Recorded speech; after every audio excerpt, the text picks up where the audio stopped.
Halo semua, kami dari kelompok Puyuh Peternakan B. Dan saat ini kami sedang berada di desa Bangunrejo, tepatnya di salah satu peternakan puyuh nih teman-teman. Tapi sebelum kami mengulik tentang peternakan puyuh ini, izinkan kami memperkenalkan diri kami. Perkenalkan, nama saya Pedro Marulis Manunggalit dengan NIM 095. Dengan saya Harpindo Nibaho dengan NIM 098. Saya Kirana Terjete Cirait dengan NIM 104. Saya Mardiana Warasi dengan NIM 107. Dan bapak peternak kita dengan Bapak Edi. Nah, untuk itu mari kita saksikan video kami.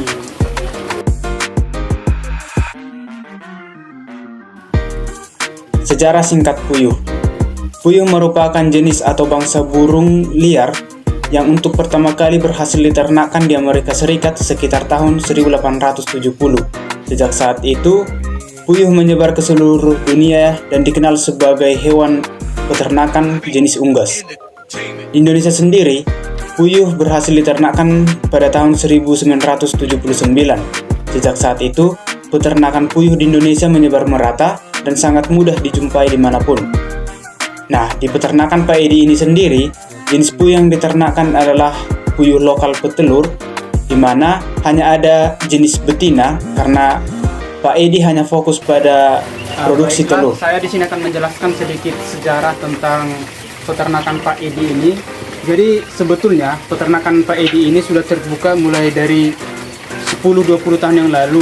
Namun karena beberapa kendala, apalagi pada masa itu sempat terjadi flu burung yang memakan banyak korban peternakan.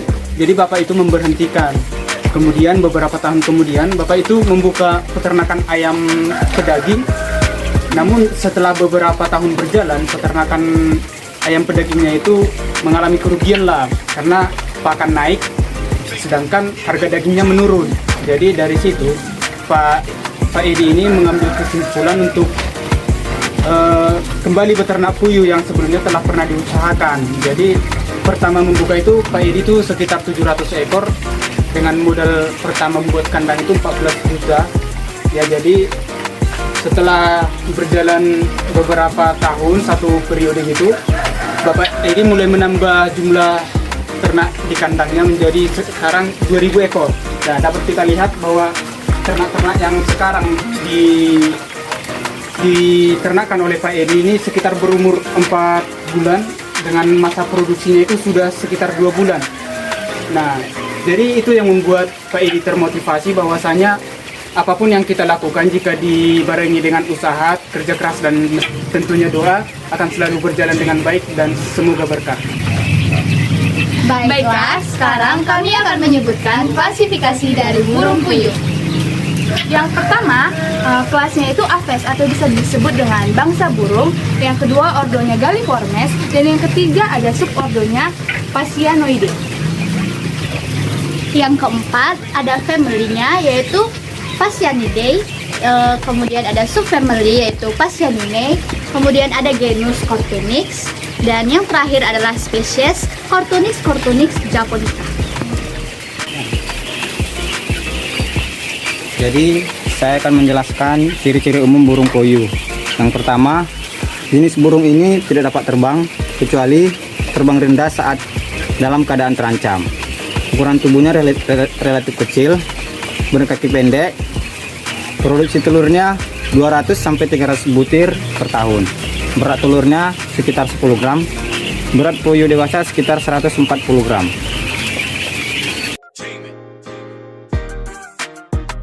Kandang peternakan puyuh ini dibuat sendiri oleh Pak Edi pada tahun 2020.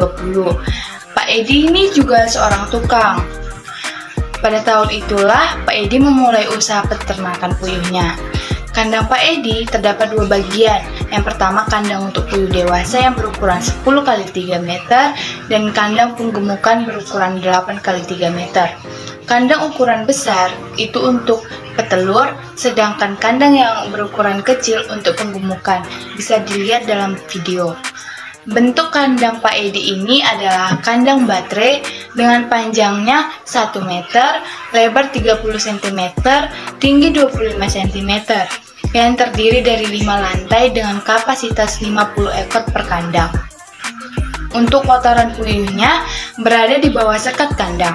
Kotoran dari puyuh tersebut dikumpulkan lalu dikeringkan di bawah sinar matahari dan dijual kepada para petani dengan harga Rp25.000 per 50 kg.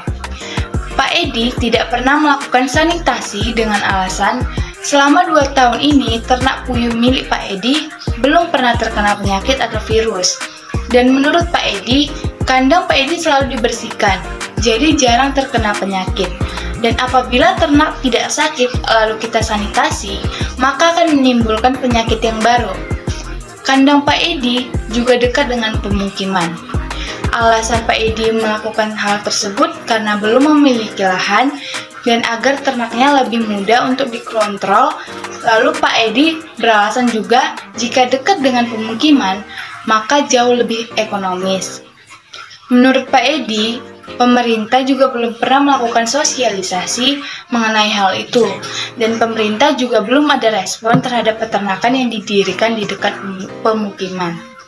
Solusi yang kami dapat berikan kepada Pak Edi adalah apabila Pak Edi sudah memiliki lahan, sebaiknya membangun peternakannya jauh dari pemukiman agar masyarakat tidak terganggu akan limbah yang dihasilkan dari peternakan puyuh milik Pak Edi tersebut.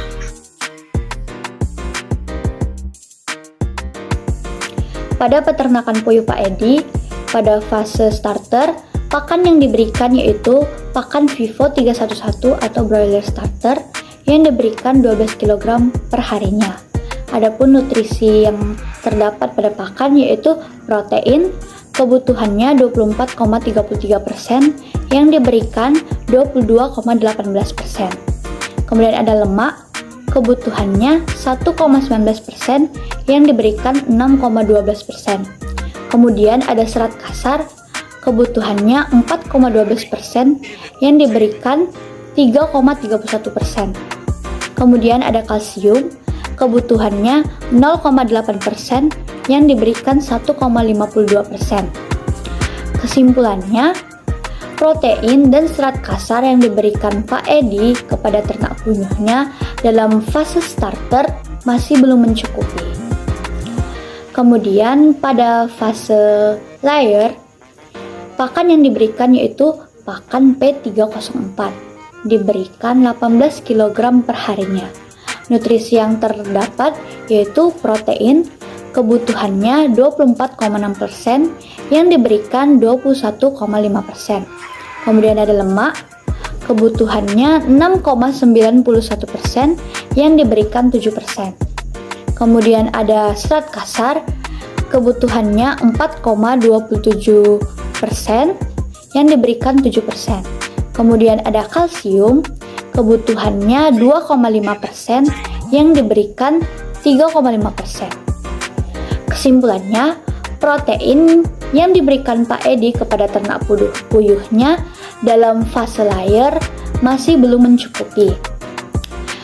Selain ransum yang diberikan atau pakan yang diberikan, Pak Edi juga memberikan vitamin untuk menunjang produktivitas puyuh miliknya, yaitu vitamin yang bermerek Trap. Adapun dampak dari nutrisi yang tidak tercukupi pada ternak puyuh di peternakan Pak Edi, antara lain cangkang telur yang diproduksi lembek dan tidak keras. Perbedaan warna pada cangkang telurnya, seperti ada yang putih, bercak biasa dengan warna yang agak gelap dan tidak mengkilat. Yang mana menurut Pak Edi hal itu terjadi karena kebutuhan nutrisi yang tidak terpenuhi. Solusi atau saran dari kelompok kami, menurut kami nutrisi yang terkandung di dalam pakan yang diberikan oleh Pak Edi mendekati kebutuhan nutrisi burung puyuh itu sendiri. Namun, jika ingin meningkatkan produksi telurnya, sebaiknya Pak Edi memberikan campuran tambahan pada pakan yang telah diberikan, seperti suplemen organik GDM. Puyuh di peternakan Pak Edi belum pernah divaksin, bahkan setelah berdiri 2 tahun lamanya. Karena Pak Edi percaya bahwa jika penyakit belum menyerang atau menular pada ternaknya, maka akan tetap baik-baik saja makan jika tidak divaksin sekalipun. Menurutnya juga, memberikan vaksin pada puyuh akan memungkinkan ternak itu terserang penyakit. Karena Pak Edi berpendapat bahwa vaksin itu bakteri. Jadi jika burung puyuh Pak Edi belum terserang penyakit dan apabila diberi vaksin, maka vaksin itu atau bakteri yang di dalam vaksin tersebut akan menjadi penyakit buat ternak puyuh Pak Edi. Begitulah menurut Pak Edi. Untuk riwayat penyakitnya, setelah berdiri 2 tahun lamanya, Pak Edi belum pernah menemukan riwayat penyakit yang menyerang ternak. Pak Edi juga menjelaskan bahwa kebersihan kandang menjadi salah satu faktor penghambat persebaran penyakit. Dan Pak Edi benar-benar membersihkan kandang puyuhnya dengan sedemikian rupa minimal 1 kali sehari. Pada peternakan puyuh Pak Edi memiliki 2000 puyuh dewasa atau layer dan 1000 ekor starter. Dan juga pada peternakan puyuh Pak Edi ini hanya memelihara puyuh betina saja dan hanya berfokus pada produksi telur. Pak Edi mendapat dioki dari Pak Erwin, yaitu salah satu teman atau peternak puyuh petelur juga yang melakukan breeding, dan dijual dengan harga 2.500 per ekornya.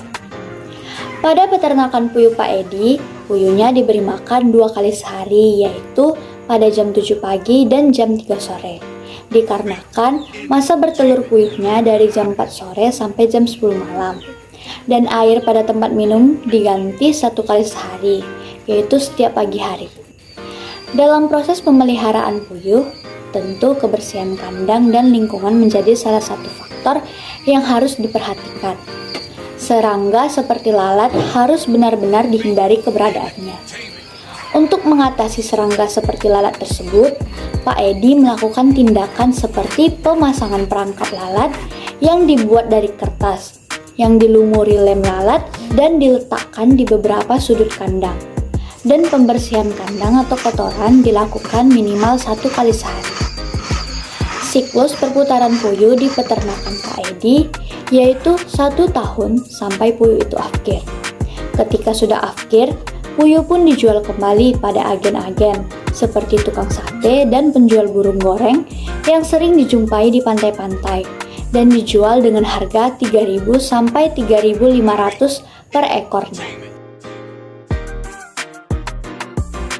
Di peternakan burung puyuh Pak Edi tidak memiliki burung puyuh jantan dan betina sebanyak 2.000 ekor karena Pak Edi tidak melakukan perkawinan atau breeding untuk pembibitan di peternakannya. Burung puyuh betina mulai bertelur pada umur 40 hari sampai akhir. Untuk jumlah telur yang dihasilkan di peternakan Pak Edi sebanyak 1.800 sampai 2.000 butir per hari dari 2.000 ekor puyuh betina. Untuk pemanenan telurnya 1 kali sehari, yaitu dilakukan di pagi hari. Puyuh betina aktif bertelur pada saat jam 4 sore sampai jam 10 malam. Biasanya burung puyuh akan bersuara saat mau bertelur. Ciri-ciri burung puyuh betina. Puyuh betina mempunyai ciri khusus yang sangat berbeda jika dibanding puyuh jantan, yaitu bintik abu dan keoranyean di bagian dada, dan warna di bagian dada akan terlihat pudar dengan sedikit bintik-bintik. Gerakan dari burung puyuh betina juga lebih lambat.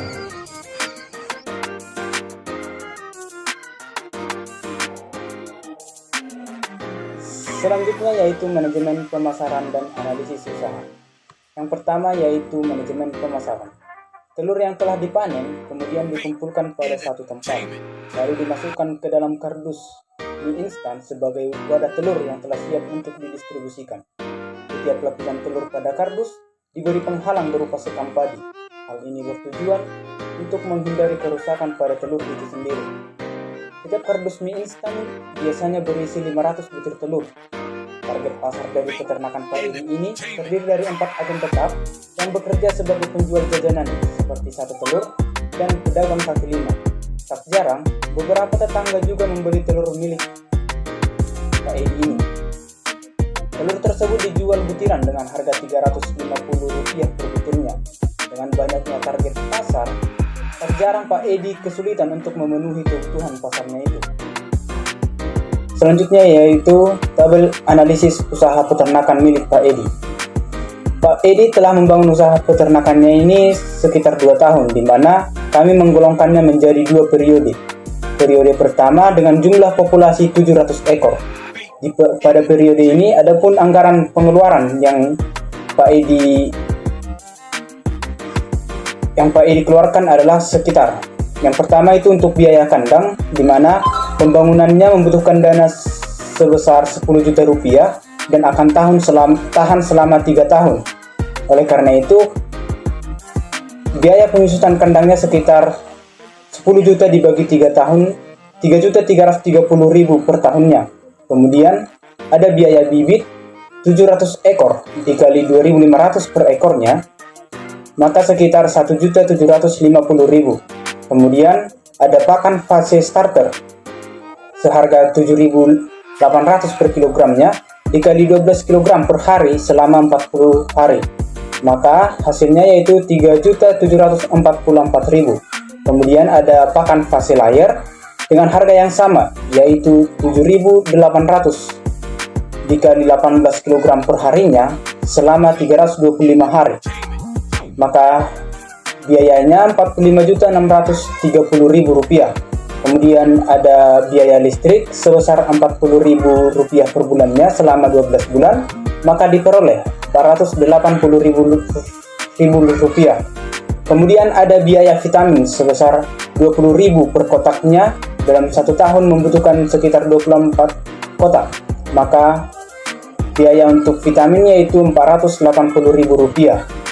Dan biaya lain-lain, Pak Edi mengatakan bahwa sekitar Rp200.000. Maka total pengeluaran Pak Edi pada periode pertama yaitu Rp55.614.000. Nah, bagaimana dengan pemasukan pada peternakan Pak Edi di periode pertama? Pemasukannya didapat dari penjualan produksi telur dan puyuh yang telah afkir.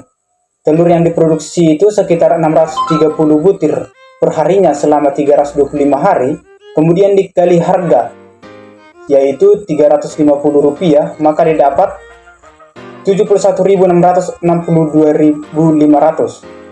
Penjualan puyuh afkir yaitu 600 ekor dikali 3.500 per ekornya, maka didapat Rp2.100.000. Maka total pemasukan Pak Edi pada periode pertama yaitu sekitar Rp73.762.500. Nah, apa yang akan kita lakukan selanjutnya?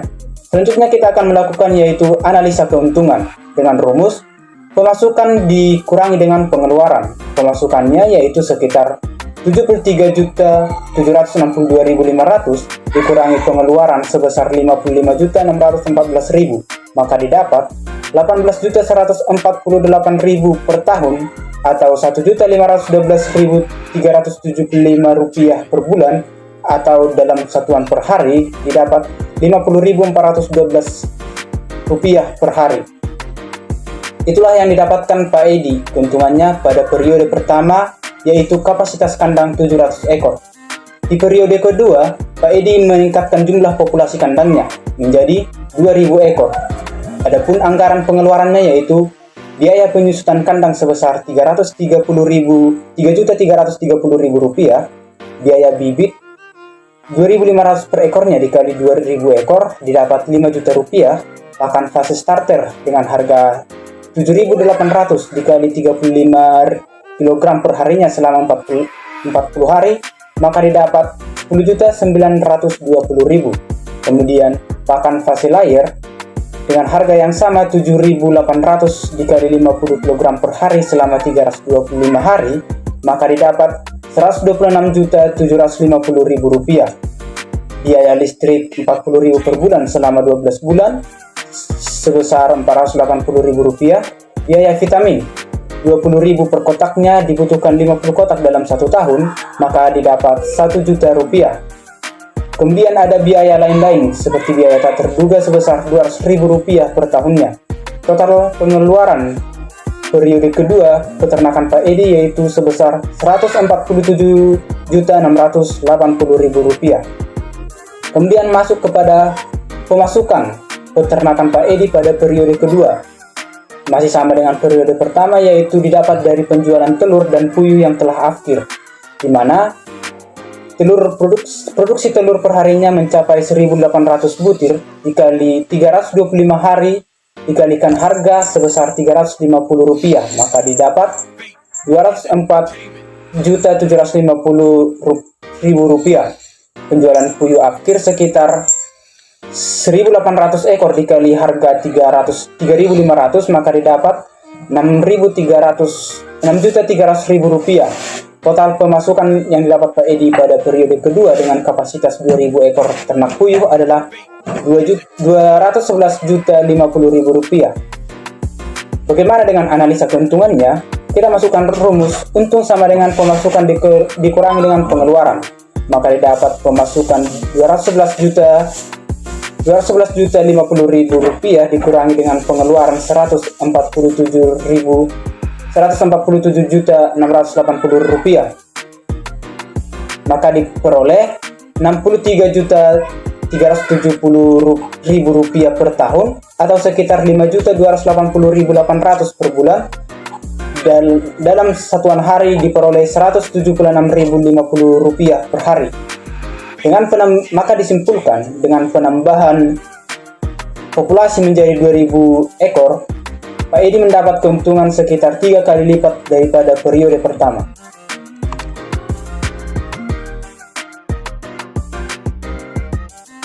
Menjelaskan alasan membangun peternakan puyuh, motivasi membangun peternakan puyuh, dan permasalahan yang dialami di peternakan puyuh, serta memberikan saran untuk solusi untuk peternakan puyuh Pak Edi. Alasan Pak Edi adalah ketika Pak Edi beternak ayam broiler, beliau tidak dapat untung sama sekali karena pakan naik sedangkan harga daging turun.